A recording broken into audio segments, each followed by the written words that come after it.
आपल्याला नेक्स्ट घ्यायचं आहे डिराइव्ड क्वांटिटीज घ्यायचं आहे. तर मी टेबलच्या टर्म मध्ये नाही, डायरेक्ट ती वर्ड्स तुम्हाला या ठिकाणी काय करतो तर रिप्रेझेंट करून देतो. तो म्हणजे काय तर temperature gradient. Next derived quantity असेल दॅट इज टेम्परेचर ग्रेडियंट.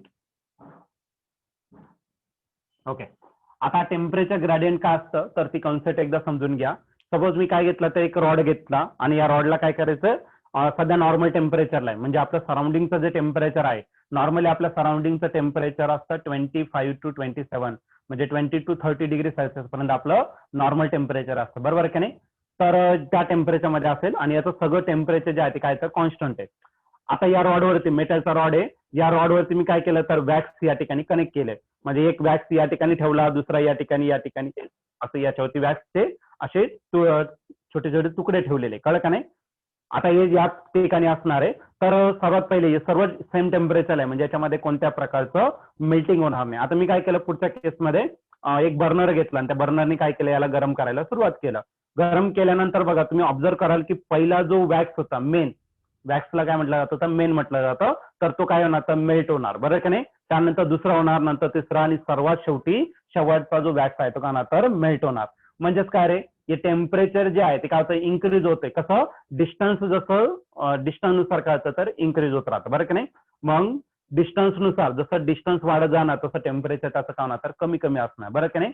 मग temperature with respect to distance त्या टर्मला काय म्हटलं जातं तर टेम्परेचर ग्रेडियंट म्हटलं जातं. ओके, मग व्हॉट इज टेम्परेचर ग्रेडियंट, तर टेम्परेचर ग्रेडियंट आपण सपोज रिप्रेझेंट करू टी आणि जी ने रिप्रेझेंट करतो, ठीक आहे. T dot G, temperature gradient is equal to rate of change of temperature. Temperature किती चेंज होते, कोणत्या रेटने, कशाच्या टर्म मध्ये, in terms of distance. Okay, rate of change of temperature with respect to distance, distance किती change होणार आहे त्यानुसार टेम्परेचर जर चेंज होत असतं त्याला काय म्हटलं जातं टेम्परेचर ग्रेडियंट. तसंच असं एक पोटेन्शियल ग्रेडियंट, म्हणजे जसं जसं डिस्टन्स वाढत जाणार आहे तसं तसं काय होणार तर पोटेन्शियल पण कमी होत जाणार आहे, त्याला काय म्हटलं जातं तर पोटेन्शियल ग्रेडियंट म्हटलं जातं. मग या ठिकाणी घ्यायचं आपल्याला टेम्परेचर ग्रेडियंट. मग त्यानंतर आज आला त्याचं क्वांटिटी, डिराइव्ड क्वांटिटी, त्यानंतर त्याचा फॉर्म्युला. आता आपल्याला पुढचं पॉईंट काय आहे तर याचं एसआय युनिट आपण या ठिकाणी घेऊन टाकू. SI unit of temperature gradient. Temperature measure करणार आहे, टेम्परेचर मेजर केला जातो केल्विन मध्ये आणि डिस्टन्स कशामध्ये तर मीटर मध्ये. मग आज आला केल्विन पर मीटर, एक आलं तर टेम्परेचर ग्रेडियंटचं एसआय युनिट झालं. त्यानंतर नेक्स्ट घ्यायचं आपल्याला काय घ्यायचं तर डायमेन्शन घ्यायचं. एक मिनिट मी परत एक्सप्लेन करतो. याच्यानंतर आपल्याला काय करायचं तर डायमेन्शन घ्यायचं. डायमेन्शन घेताना पहिले लेंथ घेणार आहे, लेंथ मेजर करणार मीटर, मग मीटरची पॉवर -1 आहे, मग एल रेस टू किती झाला तर -1. त्यानंतर एम घेणार आहे किलोग्राम, के म्हणजे केल्विन साठी, किलोग्रामचा नाही, म्हणजे एम रेस टू 0. टाइम पण नाही तो पण 0, पण टेम्परेचर जर असेल त्या ठिकाणी के घेत असतो आणि या ठिकाणी के 1 आलेला आहे म्हणून के ची पॉवर काय तर 1 झाली. आता मी ते टेबल मध्ये न लिहिता मी काय केलं तर वर्ड्स मध्ये या ठिकाणी रिप्रेझेंट केलेलं आहे. आता झाल्या पहिले बघा, फर्स्ट पार्ट घेतला आपण फंडामेंटल क्वांटिटी, ज्या कशावरती डिपेंड नाही. सेकंड पार्ट घेतला that is derived quantity, those quantity which depends on fundamental quantity और मोर दॅन वन और मोर फंडामेंटल क्वांटिटी. एक फंडामेंटल किंवा एकापेक्षा जास्त फंडामेंटल क्वांटिटीवरती जर ते डिपेंड असेल तर then called as derived quantity. आता नेक्स्ट घ्यायचं आपल्याला that is supplementary quantity.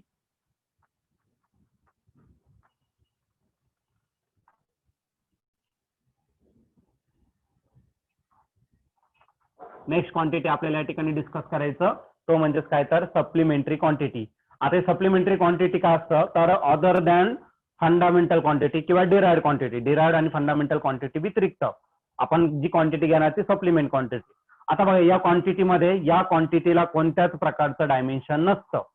Okay, आधी त्याचं डायमेन्शन राहायचं त्याला, बरं की नाही, एलएमटीच्या स्वरूपात आपण डायमेन्शन घ्यायचो, पण those quantity which does not have any dimension. Okay, आणि त्याचा यूज करणार आहे along with fundamental quantity. Okay, त्या क्वांटिटीचा आपल्याला फंडामेंटल क्वांटिटी सोबत यूज करावं लागेल.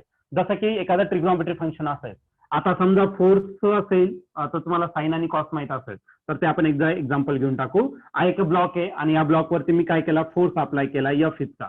समजा स्ट्रेट डायरेक्शन मध्ये नाही अप्लाय केला आपण, त्याला असा तिरपा अप्लाय केला, असं खेचतोय त्याला तिरप्या डायरेक्शन मध्ये. हा काय झाला तर तुमचा एफ झाला आणि इथला अँगल काय असेल तर थिटा असेल, बरोबर आहे की नाही. मग ही जी साईड झाली कोणती साईड झाली तरी झाली ऍडजस्टंट साईड, आणि ऍडजस्टंट असेल तर आपण तिथं काय घेणार तर कॉस थिटा. हे कसं येतं तर मी तुम्हाला एक्सप्लेन करून देतो. आणि रिझल्टंट जो आहे तो काय घेणार तर एफ घेणार आहे. बरं काय, म्हणजे कोणत्या तरी क्वांटिटी सोबत आपण काय करत असतो तर ती क्वांटिटी घेत असतो, पण या कॉस थिटाला कोणत्याच प्रकारचं डायमेन्शन नाही. अशा क्वांटिटी जे काय करत असतात त्याला कोणत्याच प्रकारचं डायमेन्शन नाही, पण यूज करणार आहे along with fundamental or derived quantity. कशासाठी? To form the derived quantity. Derived quantity तयार करण्यासाठी in international system is called as supplementary quantity. मग आता डेफिनेशन समजून घ्या. A dimensionless quantity that are use along with fundamental quantity. Okay, a dimensionless quantity that are use along with the fundamental quantity to form derived quantity in international system म्हणजे SI system मध्ये. Okay, is called as supplementary quantity. आता normally supplementary quantity मध्ये फक्त दोनच quantity येत असतात. एक म्हणजे काय तर प्लेन अँगल आणि दुसरं म्हणजे काय तर सॉलिड अँगल. तर आपण एक एक क्वांटिटी घेऊन टाकू. तर याच्यात परत मी दोन पार्ट करतो. First part is the serial number. Okay, second part घ्यायचा आपल्याला सप्लिमेंटरी क्वांटिटी.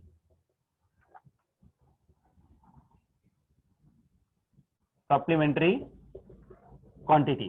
आता थर्ड पार्ट घ्यायचा आपल्याला एसआय युनिट घ्यायचा आहे.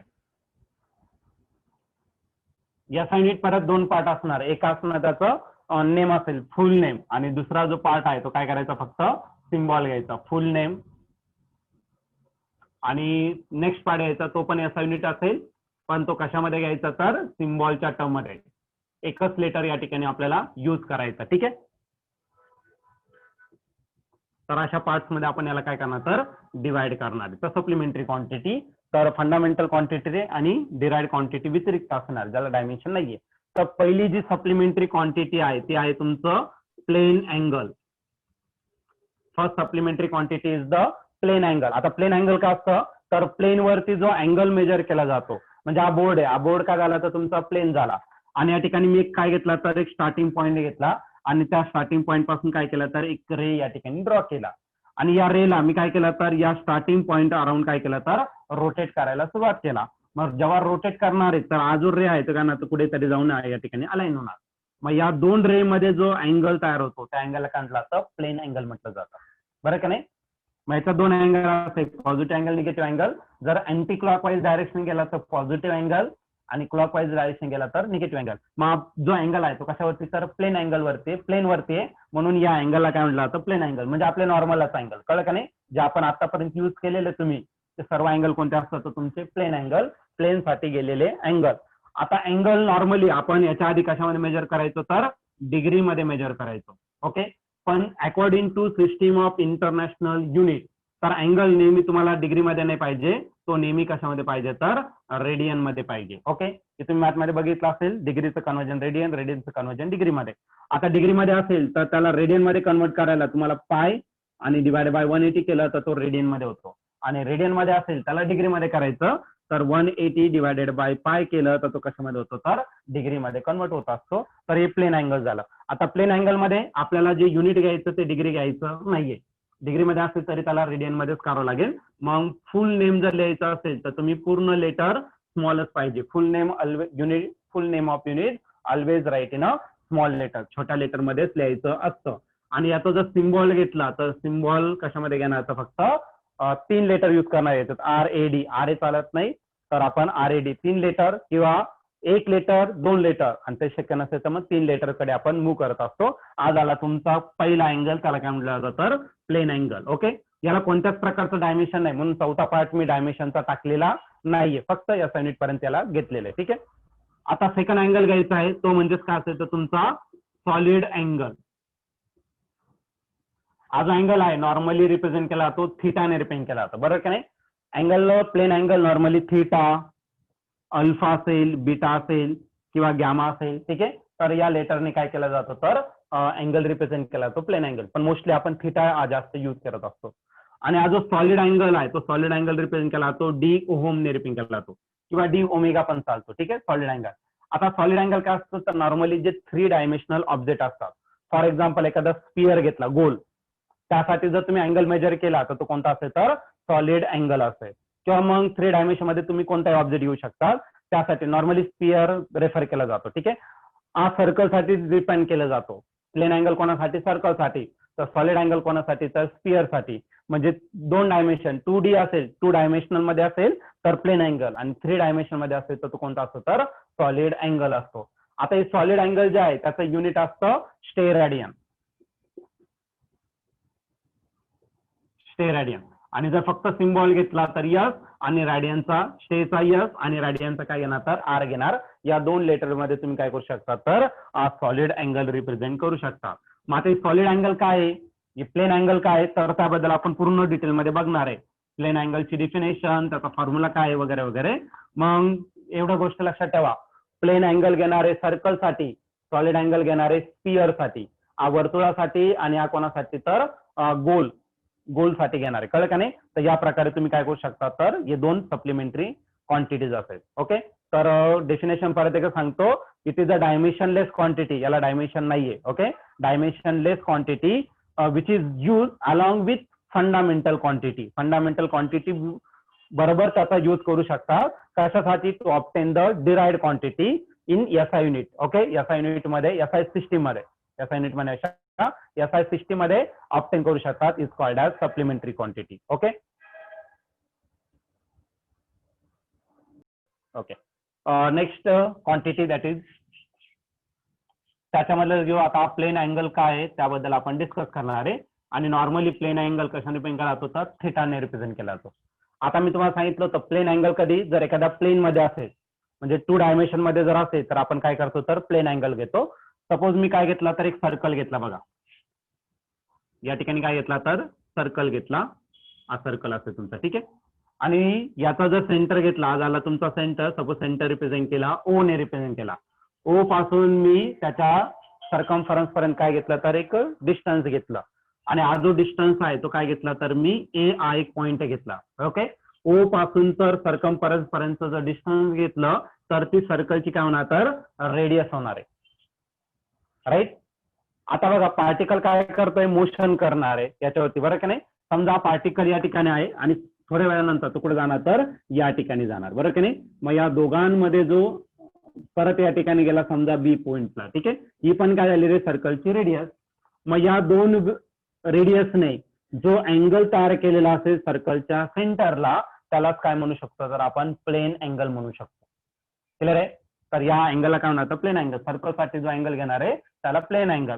आता जर तुम्ही याच्यात ऑब्झर्व केलं तर हा जो एबी आहे, एबी काय सर्कलचा? त्याला म्हटलं जातं आर्क लेंथ म्हटलं जातं. राईट ना? एबी जो आहे सर्कलचा छोटासा पार्ट जो असतो, कर्व पार्ट, त्याला काय म्हटलं जातं? Arc length. त्याला मराठीत काय म्हटलं जातं? तर कंस म्हटलं जातं. तर त्याची काही गरज नाही, आपण आर्क लेंथच कन्सिडर करणार. आणि आता 10th स्टँडर्डला तुम्ही असताना रिलेशन बघितलं असेल. आणि हा जो एबी आहे त्याला कशाने रिप्रेझेंट केला जातो? तर यस ने रिप्रेझेंट केला जातो. आर्क लेंथ नेहमी यस ने रिप्रेझेंट केला जातो. आणि याचा फॉर्म्युला घेतला असेल S is equal to R theta. हा फॉर्म्युला तुम्ही 10th स्टँडर्डला मॅथ मध्ये बघितलेला असतो. बरं का नाही? मग मला जर थिटा फाईन करायचा असेल, मग थिटा काय असेल? तर आर इकडे मल्टिप्लाय, इकडे काय होणार? तर डिवाइड. यस डिवाइड बाय काय असेल? तर आर असेल. मग what is S? S is arc length. आणि what is R? R is the radius. मग या दोघांचा जो रेशो असतो त्याला सांगितलं जातं तर अँगल या ठिकाणी म्हणू शकतो. मग मी आता अँगलची या ठिकाणी डेफिनेशन या ठिकाणी कन्सिडर करतो. मग थिटा, थिटा काय असेल? तर अँगल. यस का असणार आहे? Arc length. त्याला डिवाइड करायचं आर. आर म्हणजे काय? तर रेडियस. मग मी आता हे वर्ड्स मध्ये लिहिलेलं आहे. आता याची डेफिनेशन लिहिताना काय करायचं ते समजून घ्या. What is angle? The ratio of, ratio म्हणजे गुणोत्तर, मराठीत त्याला गुणोत्तर म्हटलं जातं. ठीक आहे. द रेशो ऑफ, एक न्यूमरेटर असतं आणि एक डिनॉमिनेटर असतं, त्याला रेशो म्हटलं जातं. The ratio of arc length और length of arc to the radius of that circle. त्या सर्कलचे रेडियस आणि त्या सर्कलचं आर्क लेंथ किती आहे या दोघांचा जो रेशो आहे त्याला म्हटलं जातं तर अँगल म्हटलं जातं. ठीक आहे. What is angle? मग the ratio of arc length to the radius of that circle is called as angle. आता अँगल रिप्रेझेंट करणारे लेटर थिटाने, आर्क लेंथ रिप्रेझेंट करणारे यस ने, आणि जी रेडियस आहे ती कशाने रिप्रेझेंट करणार? तर आर ने. मग थिटाचा जो फॉर्म्युला आहे तो तुम्हाला माहित असणं गरजेचं आहे. तर पुढे आपल्याला युज करायचा आहे, या चॅप्टर मध्ये परत युज करायचा आहे. मग मी तुम्हाला अँगल विचारणार आहे त्यावेळेस तुम्हाला तो अँगलचा फॉर्म्युला सांगता आला पाहिजे. Theta is equal to S upon R. Already तुम्ही युज केलेला आहे. आता याचं युनिट जर घेतलं एस आय युनिट, मी सिम्बॉलच्या फॉर्म मध्येच घेणार आहे. एस आय युनिट नेहमी रिप्रेझेंट करायचा प्रयत्न करायचा सिम्बॉल मध्ये. याचा unit of plane angle. Okay, plane angle, तर इथं तुम्ही अँगल किंवा मग प्लेन अँगल म्हटलं तरी चालेल. Plane angle is equal to काय असेल तर रॅडियन असेल. ठीक आहे, मग त्याला आपण सिम्बॉल मध्ये घेतला, तो काय घेतला तर रॅड घेतला. आज आला तुमचा प्लेन अँगल. सपोज तुम्ही तो कशासाठी घेत असाल तर सर्कल साठी घेत असाल तर प्लेन अँगल, आणि बाकीच्यासाठी घेतलं तर सॉलिड अँगल. सॉलिड अँगल पण आपण डिफाईन करणार आहे. तर डेफिनेशन लिहायचं, what is plane angle? The ratio of arc length किंवा length of arc to the radius of circle is called as plane angle.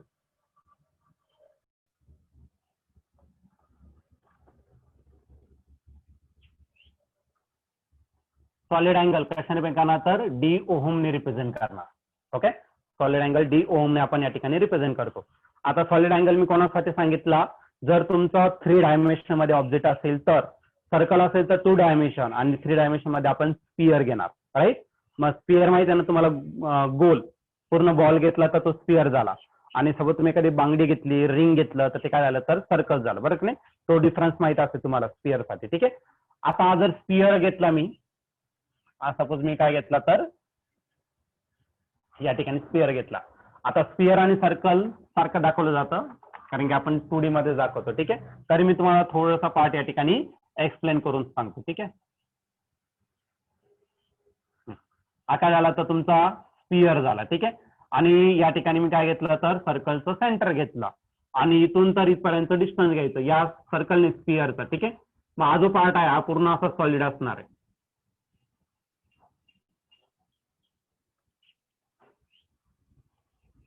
असं पूर्ण सॉलिड असणार, कळलं का नाही, पूर्ण वर्तुळ असणार, पूर्ण गोल असणार, कळलं का नाही. मग जर पार्ट घेतला तर याचा काय करावं लागेल तर तुम्हाला एरिया घ्यावा लागेल. कोणता एरिया तर सरफेस एरिया. ओके, म्हणजे पूर्ण सर्कल घेताना नाही, त्याचा काय करायचं आपल्याला सरफेस एरिया, आणि याची काय असणार तर रेडियस, याचा काय करायचं तर स्क्वेअर करायचा. What is solid angle? The ratio of surface area of A sphere. तर डायग्रामची काही गरज नाही, आपण डायरेक्टली सॉलिड अँगलची डेफिनेशन करू. ठीक आहे, मग what is solid angle? Solid angle is the ratio of surface area कोणाचा तर स्पियरचा, surface area of a sphere to the, त्याला काय करायचं स्क्वेअर करायचा, square of radius of a sphere. स्पियरचा सरफेस एरिया घेतला आणि त्याचा स्क्वेअर ऑफ रेडियस घेतला. आता स्क्वेअर का घेतला कारण की बघा एरिया जर घेतला तर त्याच्यामध्ये लेंथचा नेहमी स्क्वेअर येतो, म्हणजे तर रेडियस आहे मग रेडियसचा स्क्वेअर येणार आहे. मग तो इफेक्ट कॅन्सल करण्यासाठी आपण स्क्वेअर ऑफ रेडियस या ठिकाणी कन्सिडर करणार. हा जो सॉलिड अँगल आहे तो सॉलिड अँगल रिप्रेझेंट केला तो डी ओहमने. सरफेस एरिया स्पियरचा जो सरफेस एरिया आहे तर तो असतो 4πr². हे तुम्ही 10th स्टँडर्ड मध्ये बघितला असेल. Surface area of sphere, volume of sphere 4/3 πr³ घेतात.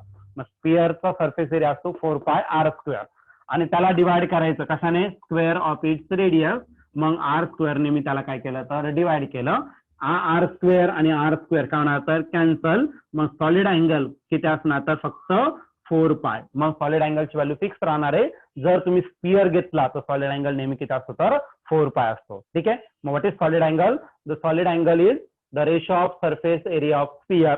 रेशो म्हटलं ते एक न्यूमरेटर एक डिनॉमिनेटर, बरोबर की नाही. The ratio of surface area of sphere to the square of radius of sphere. ज्यावेळेस डिनॉमिनेटरला टर्म असेल तिथे लिहायचं टू द लिहायचं, कळलं का नाही. मग बघा परत एकदा डेफिनेशन सांगतोय.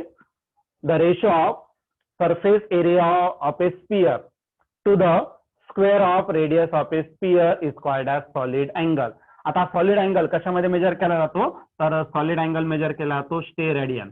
मग आपण याचं काय करू तर याचा युनिट घेऊ. याचा युनिट ऑफ सॉलिड अँगल तो रिप्रेझेंट करणार आहे डी ओहमने, आणि याचं जे युनिट आहे ते काय तर स्टेरेडियन. दोन्ही स्मॉल लेटर पाहिजे. ठीक आहे, कोणत्या सायंटिस्टचं नाही तर SR का असेल तर तुमचं याचा युनिट. याला डायमेन्शन नाही तर डायमेन्शनचा पार्ट द्यायची काही गरज नाही. तर हा झाला तुमचं काय तर सॉलिड अँगल. मग सॉलिड अँगल स्पियर साठी आणि प्लेन अँगल कोणासाठी तर सर्कल साठी तुम्हाला या ठिकाणी डिफाईन करायचं आहे. बघा आता काय दिलेलं आहे एक्झाम्पल नंबर 1. ओके, सॉलिड अँगलच्या खाली तुम्हाला एक्झाम्पल दिलेलं आहे, त्याचं एक्झाम्पल सॉल्व्ह करू आपण. What is the solid angle, तर डी ओम आपल्याला काय करायचं या ठिकाणी फाईन करायचं, ठीक आहे. किंवा ओमने पण रिप्रेझेंट केला जातो, डी ओम किंवा ओम, तुम्हाला जे रिप्रेझेंट करायचं ते करा, ठीक आहे. What is the solid angle subtended by moon, मूनने किती सॉलिड अँगल सबटेंड केला, तयार केलेला आहे at any point on the earth. बघा आता मी डायग्राम काढतोय.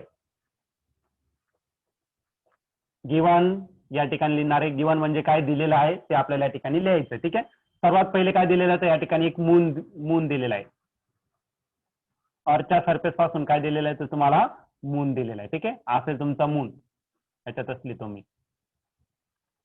ओके, पुढे काय सांगितलं, what is the solid angle subtended by moon at any point on off the earth. तर या ठिकाणी काय असणार तर आपलं अर्थ असणार आहे, ही आपली पृथ्वी आहे. ओके, आणि या मूनने याच्यासोबत किती सॉलिड अँगल तयार केलेला आहे अर्थच्या कोणत्याही एका पॉइंटला, या पॉइंटला कुठेतरी असेल.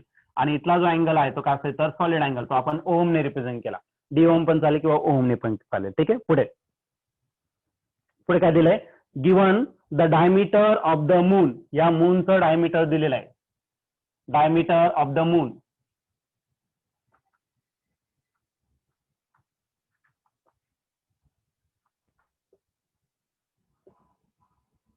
मून, तर डायमीटर आपण कशाने बेन करू तर डी सफिक्स एम घेऊ. डी म्हणजे डायमीटर कोणाचं, मूनचं, म्हणून इथं एम घेतला. आणि तो डायमीटर किती दिलाय तर 3472 किलोमीटर.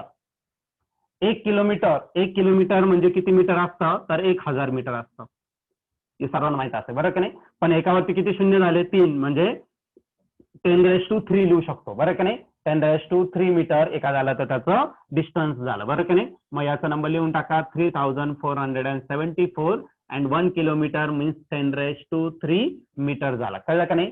किलोमीटरचं कन्वर्जन कशात करून घेतलं, मीटर मध्ये. नेहमी आपल्याला एफ युनिटच पाहिजे, आणि एफ युनिट नेहमी लेंथ कशामध्ये म्हणजे केला तो मीटर. किलोमीटर असला तरी मीटर मध्ये करायचं, मीटर असला तरी किलोमीटर मध्येच असणं गरजेचं आहे. ओके, तर या प्रकारे तर आपण किलोमीटरचं कन्वर्जन यात मीटर मध्ये करून घेतलेलं आहे. आता पुढे पुढे जर गेला ना तुम्ही तर काय दिलेलं आहे, and it's distance from the earth, अर्थ पासून तर इथपर्यंत डिस्टन्स दिलेलं आहे तुम्हाला, आणि ते दिलेलं आहे तुम्हाला किती 3.84 इंटू 10⁸ मीटर. अर्थ पासून तर मून पर्यंत डिस्टन्स या ठिकाणी तुम्हाला दिलेले आहे, तर आपण या ठिकाणी कन्सिडर करू, ठीक आहे. आता बघा डायमीटर ऑफ मून भेटलेला आहे, डायमीटरवरून आपल्याला काय भेटेल तर रेडियस पण भेटून जाईल. मग आधी काय करू तर रेडियस फाइंड करून घेऊ. Radius of the moon, radius जर घेतला तर तो आपण RM ने रिप्रेझेंट करू, आणि रेडियस किती असतं डायमीटरच्या हाफ असतं, अर्धा असतं. मग याला काय करायचं 3474 त्याला डिवाइड करायचं 2 ने डिवाइड करा. 2 1 1 किती उरला 1 उरला म्हणजे 14 झाला, म्हणजे 2 7 किती झालं तर 14, काहीच नाही उरले. 2 3 किती झालं 6 झाला, एक उरला म्हणजे 2 7 14, म्हणजे आन्सर आला 1374. आणि 10⁻³ तसंच ठेवावं लागेल, 10⁻³ मीटर झाला. कळलं. पहिले डायमीटर दिलं होतं, डायमीटरवरून आपण काय केलं तर रेडियस फाइंड केलं. आणि अजून काय दिलेलं आहे तुम्हाला, डिस्टन्स दिलेलं आहे कुठून अर्थ पासून तर मून पर्यंत, तर ते पण आपण घेऊन टाकू. Distance between earth, distance between the earth and the moon, moon आणि अर्थ मधलं डिस्टन्स किती असणार. मग ती आपल्यासाठी बघा, हा तुमचा सेंटर झाला आणि हा मून आहे, म्हणजे हा पूर्ण स्पियर तयार होणार बरोबर की नाही. हा स्पियर म्हणजे या स्पियरची ती काय झाली तर रेडियस झाली. मग रेडियस कन्सिडर करू R ने, आणि ती दिलेली आहे तुम्हाला 3.84 इंटू 10⁸ मीटर इतकं दिलेलं आहे तुम्हाला. कळलं. तर हे सर्व गिवन झालेलं आहे, आणि आपल्याला काय फाईन करायचंय, आपल्याला फाईन करायचं किती सॉलिड अँगल तयार झालेला आहे तो फाईन करायचा. सॉलिड अँगल मी ओहमने रिप्रेझेंट केला, चालेल. तो इथं वर्ड्स मध्ये लिहा, नंतर सिम्बॉल घ्या. सॉलिड अँगल तो काय आला तर ओहम झाला.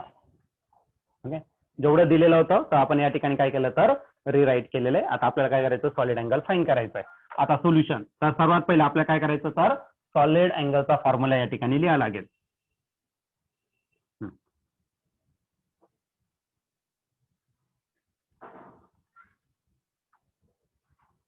सॉलिड अँगल सॉलिड अँगल जर घेतला तर सॉलिड अँगलचा फॉर्म्युला आहे सरफेस एरिया. आता सरफेस एरिया कोणाचा घ्यायचा तर इथल्या पार्टचा घ्यायचा म्हणजे मूनचा येणार, बरोबर की नाही. तेव्हा आपण स्फिअर साठीच घ्यायचो, पण आपण मून पर्यंत डिस्टन्स घेतो म्हणजे सरफेस एरिया कोणाचा येणार तर मूनचा येणार. मग या ठिकाणी टाकून देऊ surface area of the moon. Surface area of the moon, मूनचा सरफेस एरिया या ठिकाणी घ्यायचा आणि स्क्वेअर ऑफ रेडियस असणार, बरं ना. आर स्क्वेअर असतो, पण आर म्हणजेच काय तर distance. Square of distance between कशामध्ये मून अँड अर्थ. Distance between square of distance between the earth and the moon. Moon आणि अर्थ मधलं जे डिस्टन्स आहे त्याचं काय करायचं तर स्क्वेअर या ठिकाणी आपल्याला करावं लागेल. ठीक आहे. आता हे सगळं आपण गिवन काय काय तेवढं लिहिलेलं आहे. आता थोडीशी स्पेस कमी आहे तर आपण हे सॉल्व्ह करणार आहे. ठीक आहे. तर गिवन मध्ये काय अडचण असेल तर ते विचारून घ्या तुम्ही लगेच. सॉलिड अँगलचा फॉर्म्युला आला सरफेस एरिया ऑफ मून. आता हा मून होता या ठिकाणी, बरोबर का नाही. आता अर्थच्या सरफेस वरून मून जर बघितलं तर आपल्याला असं सर्कल दिसतो, बरोबर का नाही. का पूर्ण स्फिअर दिसतो मून तर नाही, आपल्याला फक्त एक सर्कल दिसतो. तुम्ही मून बघितला असेल एक सर्कल दिसतो. सर्कल म्हणजे डिस्क दिसतं पूर्ण. 1 रुपीज कॉईन जसं असतं ना पूर्ण भरलेला, तसं पूर्ण मून घेऊ आपण पूर्ण. ते मूनचे साईज कमी जास्त होत राहतं, बरं का नाही. कधी अर्धा दिसतो, कधी चतकोर, कधी असं चंद्रकोरी सारखा दिसतो. तर आपण फुल मून घेणार आहे. तर त्याचा जो सरफेस एरिया आहे तो का असेल तर सर्कल सारखाच असेल आणि सर्कलचा surface area pi R square असतो. मग सॉलिड अँगल जर घेतला, बघा सॉलिड अँगल, ठीक आहे. आणि हा जर सॉलिड अँगल घेतला तर सॉलिड अँगलचा फॉर्म्युला आहे तुमचा surface area of moon. Surface area of moon तो पाय आणि मूनची रेडियस आर एम असणार आहे, बरं की नाही. पाय आर स्क्वेअर त्याचा काय असेल तर सरफेस एरिया असेल. क्लिअर आहे. सरफेस एरिया ऑफ मून, मूनचा कितीचा सर्क्युलर दिसणार आहे, पूर्ण डिश शेप दिसणार आहे म्हणून त्याचा एरिया पाय आर स्क्वेअर. सर्कलचा एरिया पाय आर स्क्वेअर असतो. पण आर कोणता तर रेडियस ऑफ मून घ्यायचा आणि divided by square of distance between earth and moon. तो किती घेतला तर आर घेतला, आरचा स्क्वेअर करायचा. दोघांची व्हॅल्यू वेगवेगळ्या, वरती आर आणि खाली आर एम असं करू नका. पायची व्हॅल्यू तुम्हाला माहिती आहे, पायची व्हॅल्यू. आणि हा जो सॉलिड अँगल आहे तो कशाने रिप्रेझेंट केला जातो, ओहमने रिप्रेझेंट केला जातो. पायची व्हॅल्यू आहे 3.14. 3.14 घेत होते तुम्ही आतापर्यंत. आता तुम्हाला तिथं आणखीन घ्यायचा 2, कारण की आपण याच्या पुढे 11th आणि 12th ला आपण 4 डिजिट पर्यंत घेणार आहे. तुम्ही याच्या आधी 3 डिजिट घेत होता, 3 पर्यंत तुम्हाला महत्व होतं. आता आपल्याला 4 पर्यंत गरजेचं आहे. कळलं की नाही. लॉग टेबल मध्ये बघितलं आपण 4 डिजिट येतच असतात. आता आर एम किती आहे तर आर एम ची व्हॅल्यू या ठिकाणी पुट करून टाकू. आर एम ची व्हॅल्यू आहे 1737. हे बघितलं. आणि इंटू 10 किती आहे 3 आहे. याचा स्क्वेअर आहे, मग या पूर्ण ब्रॅकेटचा स्क्वेअर होणार. ओके. आणि डिवायडेड बाय आर, आर म्हणजे डिस्टन्स बिटवीन अर्थ अँड सन, ते पण आहे तुमचं 3.84 इंटू 10⁸ मीटर. त्याचा याचा स्क्वेअर आहे, मग याचा पण स्क्वेअर होणार. ओके. तर दोन्ही नंबरचा मी या ठिकाणी काय केलं तर स्क्वेअर या ठिकाणी केलेला आहे. तर सर्व जे डिस्टन्स आहे ते मी काय करतो इथून काय करतो कॅन्सल करून देतो. सर्व आपण ऑलरेडी लिहिलेलं आहे. आता फक्त आपला कॅल्क्युलेशनचा पार्ट राहणार आहे. जर बघा याच्यात जर तुम्ही ऑब्झर्व केलं, आज आला तुमचा ओहम झाला, पुढे आज आला 3.142. याचा स्क्वेअर करायचा आहे आणि याचा पण स्क्वेअर आहे. मग एक काम करू, दोघांचा स्क्वेअर आहे तर हा फक्त 3.142 तसाच ठेवणार इंटू या दोघांना एकाच ब्रॅकेट मध्ये टाकणार आणि पूर्ण ब्रॅकेटचा स्क्वेअर करणार, कारण याचा स्क्वेअर याचा स्क्वेअर आहे. मग 2 स्क्वेअर लिहिण्यापेक्षा एकच स्क्वेअर करणार आणि त्या पूर्ण ब्रॅकेटचा स्क्वेअर. मग इथं नंबर आहे तुमचा 1737 आणि 10⁻⁴ किती आहे 3 वरचा झाला. कळलं. त्याला डिनॉमिनेटरचा घेऊन टाका काय 3.84 इंटू 10⁸ याचा स्क्वेअर आहे याचा स्क्वेअर आहे. मग या पूर्ण ब्रॅकेटचा काय होणार तर स्क्वेअर होणार. ओके. आता बघा 10⁻⁸ आहे, वरती गेला तर -8 होणार. मारायला 3.142 इंटू आरायला 1737. त्याला डिवाइड करायचं 3.84 ने. आहे तुमचा 10⁻³ तसाच, पण हा +8 आहे, वरती गेला तर -8 होणार आणि याचा पूर्णचा स्क्वेअर. -8 आता 10 सेम आहे. पॉवर जर असेल तर पॉवरचे काय केले जाते तर ऍडिशन असेल सबट्रॅक्शन. ओके, ऍडिशन असं सबट्रॅक्शन ते आपल्याला या ठिकाणी घ्यायचं आहे. तर तो आहे -8 आणि आहे +3. -8 +3 किती होणार तर -5. लॉगने सॉल्व्ह करणार आहे, पण आधी सिम्प्लिफाईड करून घ्या, नंतर लॉगने सॉल्व्ह करा. ठीक आहे. तर आता पुढे 3.142 तो तसाच लिहिला. त्यानंतर हा नंबर आहे 1737 डिवायडेड बाय 3.84 आणि हा 10⁻⁴ किती होणार आहे 10⁻⁻5. त्याचं काय करायचं आपल्याला स्क्वेअर करायचं.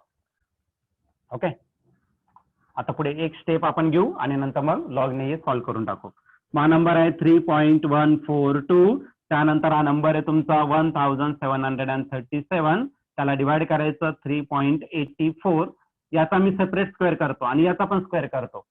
आता 10⁻⁻5 त्याचा स्क्वेअर केला तर या दोघांचं मल्टिप्लिकेशन 5 -5 × 2 -10 होणार. मग त्या ठिकाणी 10⁻⁻10 आला. ओके, 10⁻⁻ किती आला तर -10.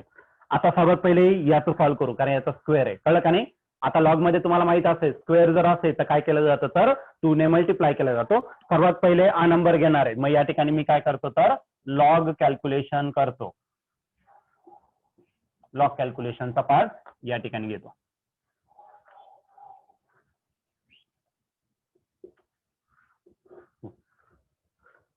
तुम्ही कुठे लिहू शकतात. ओके, तर याच्यामध्ये टोटल डिजिट मेजर करा. 1 2 3 4 4 डिजिट आहे बरं का नाही.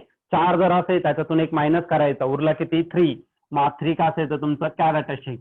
आता लॉग बघा, लॉग मध्ये तुम्ही बघितलं तर 17च्या 3 मध्ये मीन डिफरन्स 7 बघायचा. तर मी माझ्याकडे आहे वाटतं, मी फोटो शेअर करतो तुमच्यासोबत, तर तुम्ही बघू शकता. क्लिअर आहे?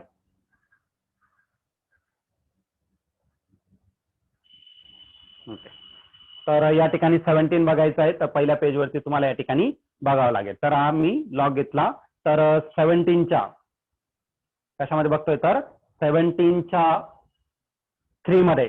तर मी याच्यावरती हायलाइट करून देतो 17 वरती. ओके, 17च्या 3 मध्ये बघायचं तुम्हाला.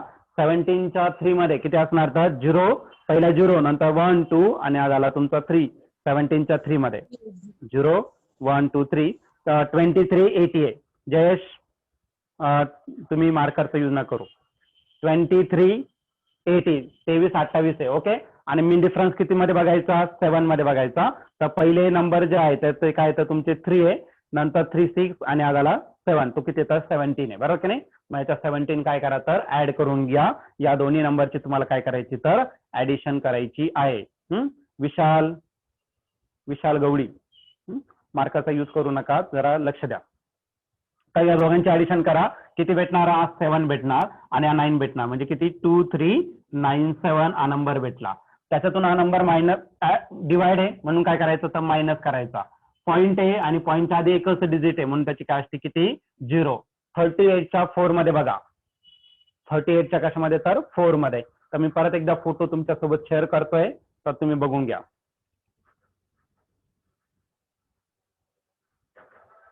मार्करचा कोणी वापर करणार नाही, सर्व दिसतंय इथे.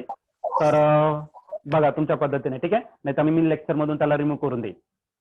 38च्या कशामध्ये तर 4 मध्ये बघायचं आहे तुम्हाला. तर 38 आहे बघा, याच्यावरती मी हायलाइट केलेला आहे. फक्त 4 मध्ये बघायचं तुम्हाला. तर पहिला 0 आहे, नंतर 1 2 3 आणि आज आला तुमचा 4. आणि 4 मध्ये नंबर आहे 5843. तो त्याच्या खाली लिहून टाका 5843. ओके, तर तो नंबर मी बोर्डवरती लिहिलेला आहे. तर आपण इथून काय करू तर ती स्क्रीन रिमूव्ह करून टाकू आणि तुम्ही बघू शकता. ठीक आहे, या दोघांची काय करायची सबट्रॅक्शन. 7 - 3 किती होणार आहे 4. 9 - 4 किती होणार आहे 5. 3 मायनस होणार नाही मग 13. 13 - 8. ओके, 13 - 8 किती होणार आहे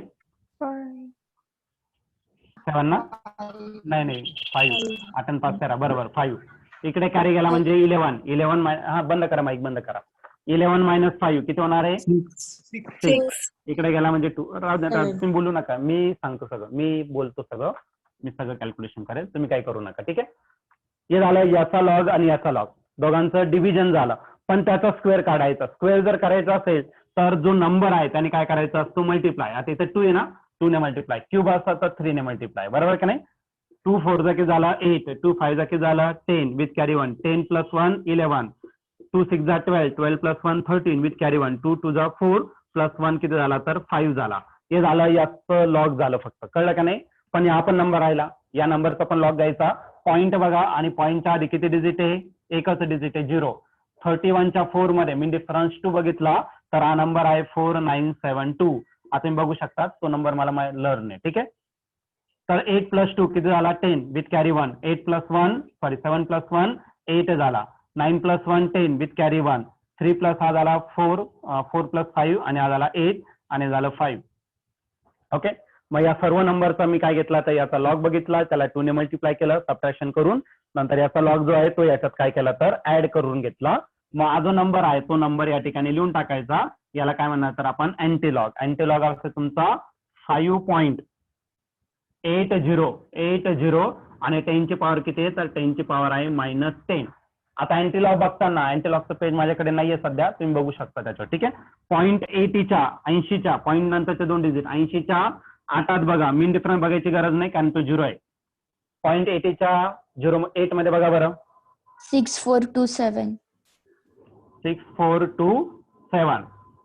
पॉईंट कुठे द्यायचा एका डिजिट नंतर, आणि 10 ची पॉवर किती आहे तर 10 ची पॉवर -10 तो तसाच लिहा. आणि इथं पॉईंटच्या आधी एक नंबर तो काय 5 आहे, तो 10 च्या पॉवर मध्ये लिहा 10⁻⁵. -10 + 5 किती होणार आहे तर तो होणार आहे -5. हा -5 आणि हा नंबर आला 6.427 हा नंबर झाला. आणि जो सॉलिड अँगल आहे तो सॉलिड अँगल कशामध्ये मेजर केला जातो तर स्टे रेडियन. मग याचं युनिट देणं गरजेचं असेल स्टे रेडियन. आता तुम्हाला जे टेक्स्टबुक मध्ये आन्सर भेटेल तर ते थोडंसं वेगळं दिलेलं आहे, कॅल्क्युलेशनचा पार्ट तिथं चुकलेला आहे. तुम्ही कॅल्क्युलेटरवरती ते नंबर टाकून बघा, या आन्सर तुम्हाला भेटून जाईल. तेच पुस्तकातलेच नंबर टाकायचे, पण पुस्तकातले जे आन्सर आहे ते चुकीचं आहे. आपण 22/7 घेतली तर पायची व्हॅल्यू अजून ॲक्युरेटी कारण की याच्यात आपण 4 डिजिट घेतो ना, 22/7 घेतलं तर अजून ॲक्युरेट येणार आहे. पण पाय आपण ते तुम्ही घेतात ना 22/7 सहसा ते कन्सिडर करत नाही. आपण जे फिजिक्स मध्ये घेणार 3.14 2च घेणार, त्याच्यानं सॉल्व्ह करायचं. 22/7 कधी घ्यायचा, आता समजा इथं पायची व्हॅल्यू आपण 22/7 तर 7च्या टेबल मधला इथला कुठेतरी नंबर आहे ना, कॅन्सल करू शकता तुम्ही असं, किंवा इथं 22चा टेबल मधला कोणता तरी नंबर पाहिजे, मग तेव्हा तुम्ही 22/7 त्या ठिकाणी घेऊ शकता, अदरवाईज काही गरज